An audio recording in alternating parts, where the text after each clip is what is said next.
আসসালামু আলাইকুম। আমি রাকিবুল হাসান ইফতি পড়াশোনা করছি শহীদ তাজউদ্দিন আহমেদ মেডিকেল কলেজে। তো আজকে আমাদের এই ভিডিওতে আমরা ইনশাআল্লাহ প্রাইমারি কার্টিলেজিনাস জয়েন্ট বা সিনকন্ড্রোসিস নিয়ে আলোচনা করব। তো আমরা মেন আলোচনায় চলে যাব। বিসমিল্লাহির রহমানির রহিম।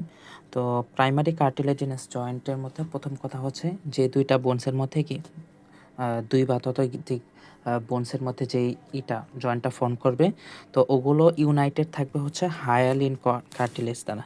কী দ্বারা? আমরা লিখে রাখি, হায়ালিন কার্টিলেজ দ্বারা কি এই ইউনাইটেড থাকবে। আর পরের পয়েন্ট যদি আমরা বলি, জয়েন্ট ক্যাভিটি থাকবে না, জয়েন্ট ক্যাভিটি থাকবে না, অর্থাৎ শূন্যস্থান থাকবে না।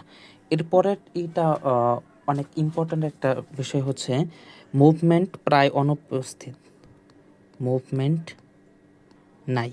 তো মুভমেন্ট যেহেতু নাই, তো এটাকে আমরা আরেকটা কথা বলতে পারি সিনাথ্রোসিস।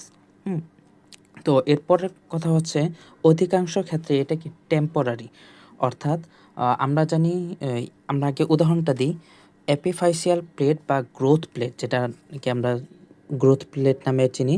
তো এটা হচ্ছে, ধরি ছবি থেকে যদি আমরা দেখি, এই যে একটা দেখা যাইতেছে, এটাকে আমরা বলতেছি হচ্ছে গ্রোথ প্লেট। তো আবার হচ্ছে ফার্স্ট স্টার্নোকোস্টাল প্লেট, স্টার্নোকোস্টাল জয়েন্ট যেটা আছে, তো এগুলো কি কার্টিলেজ আছে না? তো আমরা জানি কি কার্টিলেজগুলো পরবর্তীতে বোনসের, যখন নাকি ওসিফাই হয় তখন কি বোনসে পরিণত হয়। তো এইখান থেকে আমরা যেটা বলতে পারি এগুলো কি টেম্পোরারি হয়, টেম্পোরারি। আর এখান থেকে তো আমরা দেখলামই গ্রোথের সাথে কি সম্পর্কিত হয়। তো আশা করি আমরা বুঝতে পেরেছি এই শর্ট ভিডিওতে। তো পরবর্তী ভিডিওতে আমরা নতুন কোনো টপিক শিখবো। ততক্ষণ পর্যন্ত ভালো থাকুন, সুস্থ থাকুন। আসসালামু আলাইকুম।